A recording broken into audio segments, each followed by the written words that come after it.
Hello and welcome to Rising India Empowered Planet Green Talk Season 2, a platform where social entrepreneurs share their innovative ideas on how they can transform India into a cleaner and greener nation. Let's have a look. Green Talks are an example of the fresh approach we must take to help solve social problems.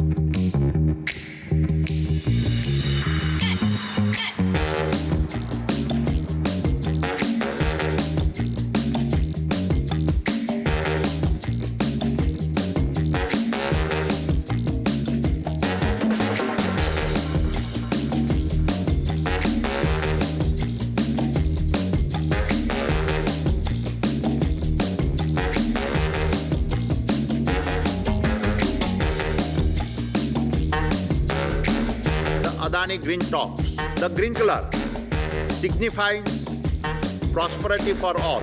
It represents growth and renewal.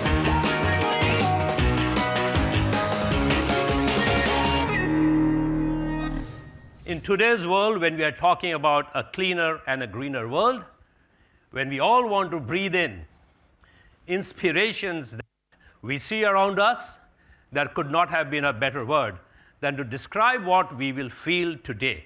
I can promise you, having gone through all the presentations and having seen the presenters, that last year was inspirational, this year is even more inspirational. So without much ado, I'd like to invite our chairperson, Preetiben Adani, and welcome the whole Adani family, welcome all of you, welcome our guests, and clearly welcome our speakers of today, and let us give them a big hand.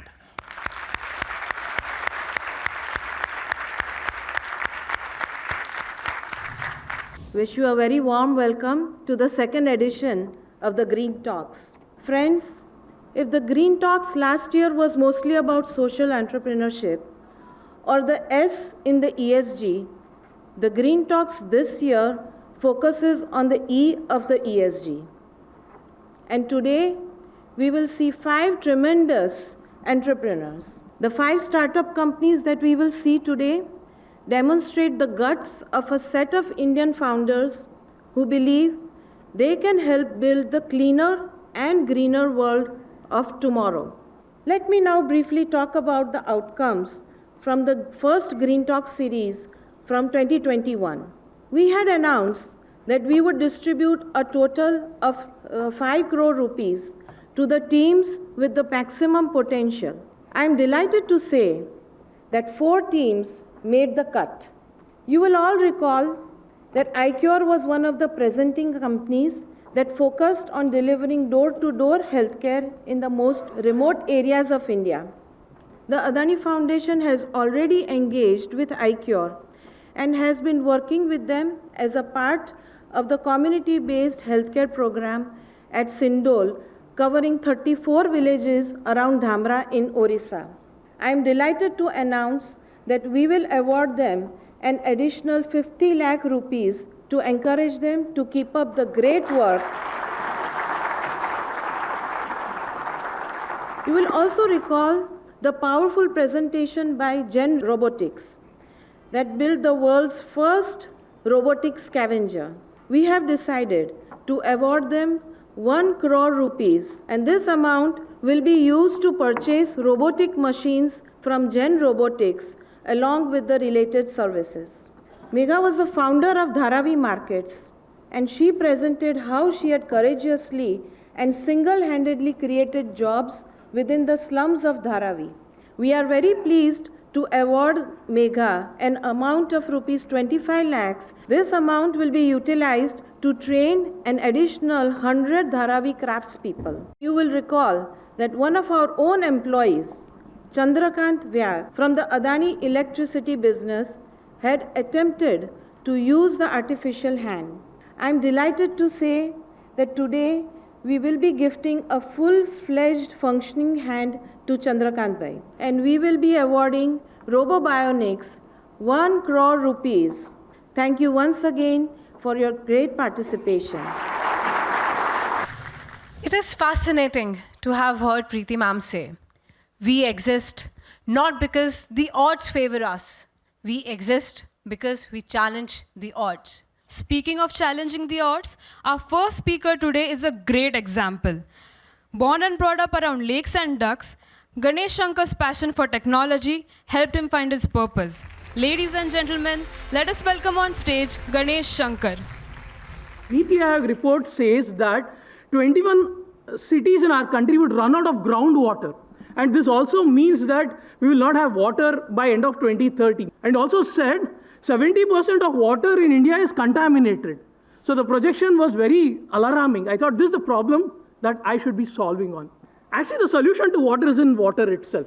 You know, water as a liquid is transparent and clear. What if we make the data of water transparent and clear and build solution on top of it? Since I was coming from the field of technology, I thought so. Like this, we decided to digitize water. We developed this hardware, which is an IoT hardware, which will take data from all possible sensors that are able to monitor water flow, water level, water pressure, energy consumed by water infrastructure, and water quality of the treatment plant, and digitize and put it to a secure cloud, and generate insights using machine learning algorithms to find out leakage, wastage, excessive usage, to reduce water consumption by up to 30%. We were able to monitor water as small as a small pipe to as big as a human-sized pipes in various large guzzlers of water, including big industries and large consumers in hospitals and so. We were able to deploy this hardware to send data to the cloud and give mobile handset, a mobile app to ground staff, plumbing staff to find out leakage, wastage, excessive usage. What would take days together to find out leakage, wastage, or months together, they were able to get the notification in less than 10 minutes, and they were able to solve, identify, quickly fix it in less than half an hour. We believe in next 3 years, we would be able to save water up to equivalent to 500 lakes, equivalent of Madiwala Lake. Our next speaker also hails from the city of Bangalore.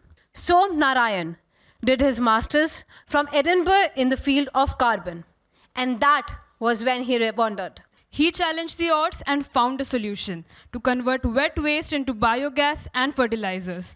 Ladies and gentlemen, let's welcome on stage Som Narayan from Bengaluru. India had given biogas to the world 100 years ago. It had not taken off. And when we looked into why it has not taken off, and then we realized there was no business case. It was a hobby. It was gobar gas plants in rural areas. So we said, okay, let's try it ourselves. We took over, we evaluated several plants in and around. We wanted to do something in Bangalore, so we took over a defunct plant near Bangalore. So we figured out how to separate the methane from biogas, make it fuel-grade methane, fill it into cylinders, take it to the customers. Basically, we designed our own cascades. We also then branded the organic manure and launched India's first branded bio-CNG in cascades that can go into restaurants, take the same space as LPG. And the other product, which is organic fertilizer, we enriched it, we got certifications, we also got the fertilizer control order of the government of India, and we made it as bio-enriched organic manure. India generates 62 million tons of waste, and that's just not, out of which 30 million tons is organic waste. And in addition to that, there's huge cattle population. There's also paddy straw that's being burnt, which we are all aware of. All of that can be converted into bio-CNG. We've started off in 3 states now, Karnataka, Telangana, and Tamil Nadu. When we set up Carbon Masters, we definitely had a vision of saying we wanted to reduce emissions. But right now, we've changed. We've actually saying one step further. We can do well by doing good. Thank you very much. Next up, we have someone who has figured out how to turn biomass into energy. Ladies and gentlemen, please welcome Vidyut Mohan from Delhi. India is deeply affected by the open burning of agricultural waste. Crop and forest residues like rice straws, rice husks, sugarcane trash, etc., can be used to create various valuable products like solid fuels, fertilizers, liquid biofuels, activated chemicals, etc. However, why isn't their utilization scaling? The answer lies in the nature of these wastes itself.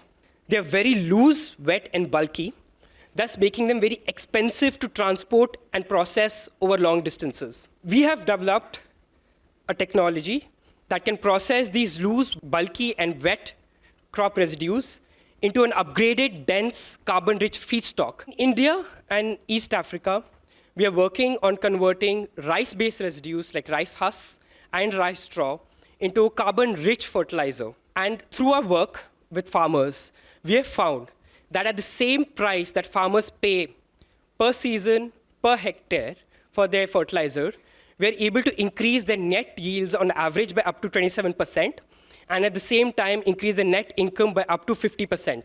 So our equipment is essentially like a coffee bean roaster. Instead of roasting coffee beans, we are roasting agricultural waste. The agricultural waste goes into our equipment, it is heated up, low energy containing molecules escape in the form of gases, and what is left behind is this dense carbon-rich material. It is then mixed with various kinds of nutrients to produce a complete packaged fertilizer product. In 10 years' time, we want to connect farmers with the bioproduct market worldwide. And this would enable us to remove 1 gigaton per year of CO2 equivalent emissions, and also avoid 2 gigatons per year of CO2 equivalent emissions. But also at the same time, and more importantly, create about $2 billion per year of rural livelihood. Thank you.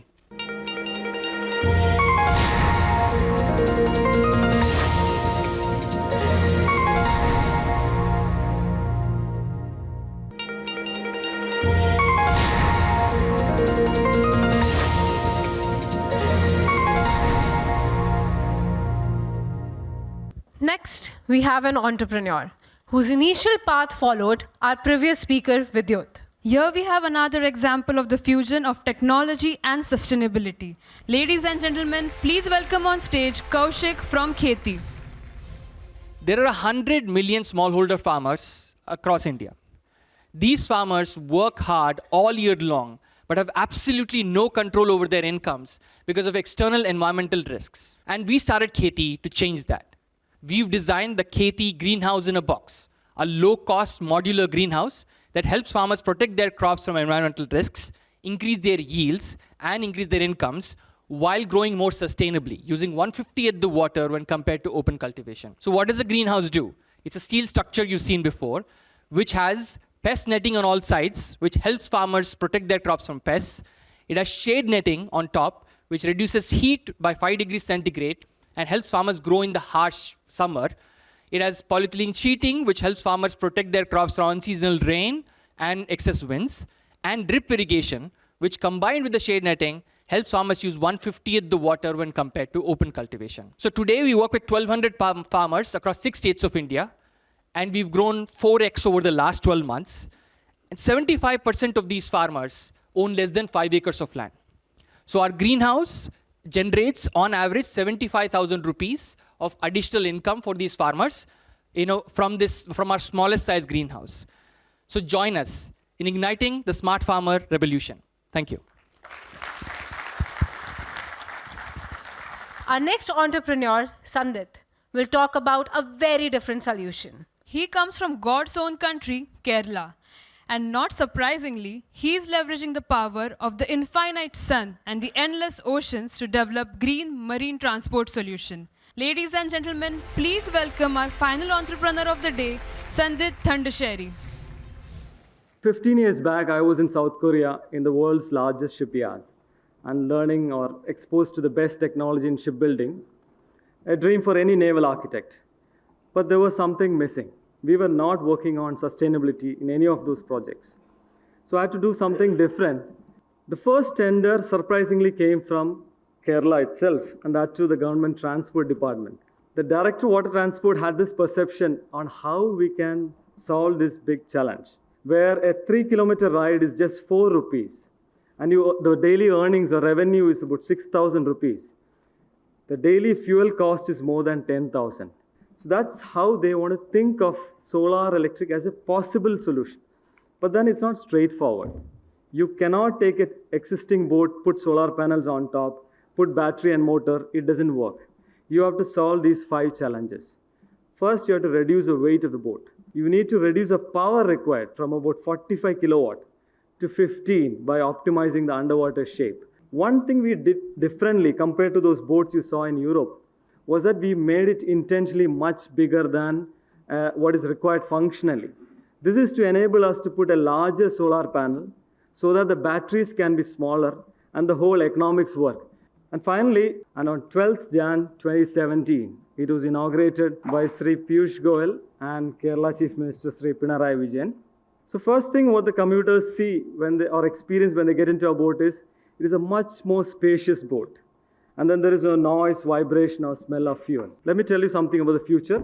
First is we are stepping out of water and making this amphibious all-electric boat, which is for the coastal police, and it may have wider applications too.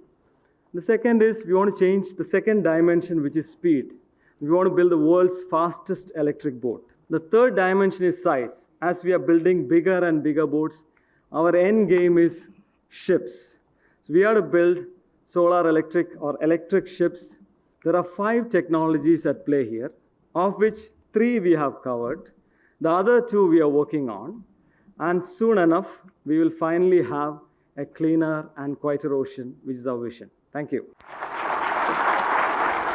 We now move on to the second part of the program, which we are calling Green X. Inclusiveness has always been an essential characteristic of the Adani family.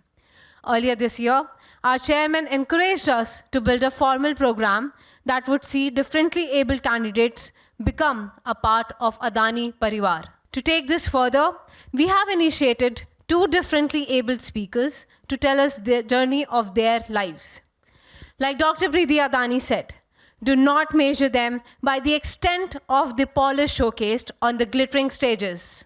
Or measure them by their words that may fall short to express their lion hearts. The first lioness on stage is Kiran Kanojia. While traveling in a train, 2 unknown boys came. They snatched my backpack. I fell down on the track and train ran over it. Overnight, my life got changed. After a few months, I joined my work and then I came to know about prosthetic center called Dakshin Rehab in Hyderabad. That time, the doctor asked me, Kiran, do you want to run? I was like, yes. When I got my running blade, it was so tough because the fear of walking, because I did not know that time how to walk. They taught me like a baby. They started teaching me to walk and run. It was tough, but with the training, they trained me. I finished 1 kilometer, 2 kilometer, then 10 kilometer. Then what next? Then I challenged myself to run a half marathon. I ran. The day I ran my half marathon and finished that cross line, I could see a different person in me.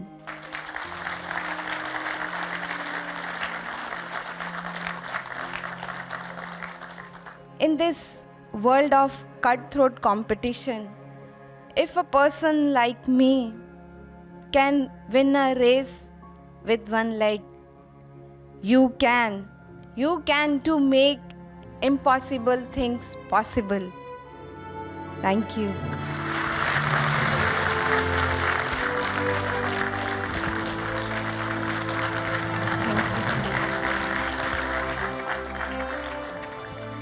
Let us now welcome our final guest of the day, an inspirational mountaineer and sportswoman who, despite losing 1 leg, has gone on to scale 7 of the most challenging peaks of the world. I would like to invite on stage Arunima Sinha.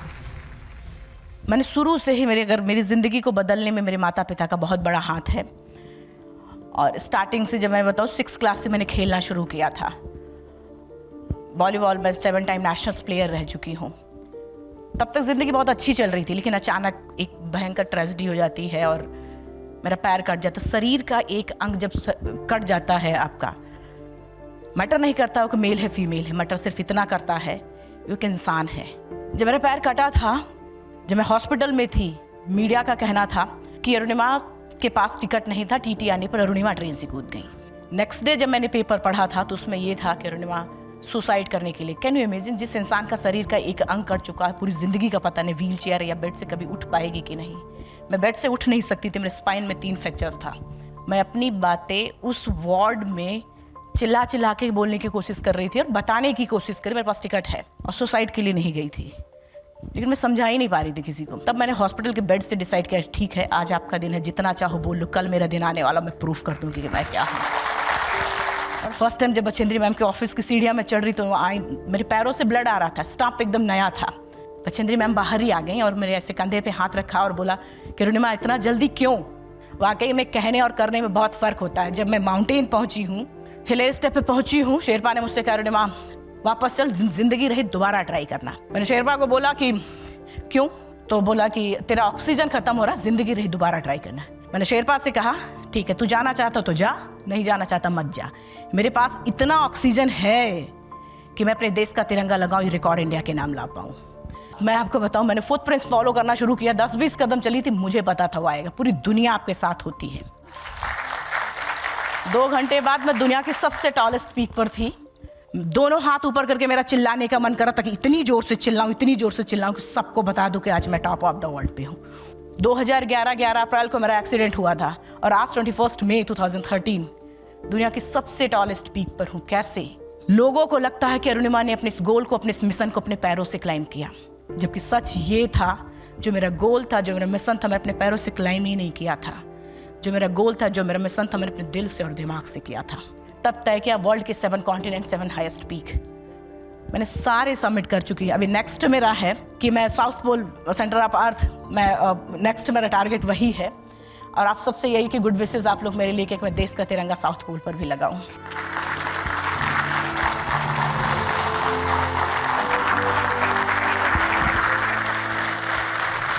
We had 5 entrepreneurs, every single one of them inspirational about what they do. This is the new India. This is the new India our chairman talks about. This is why, like Preeti Ben said, the Indianness in us now needs to be celebrated because we have arrived. That brings us to the end of another special episode of Rising India Empowered Planet Green Talk Season 2. Thank you for watching.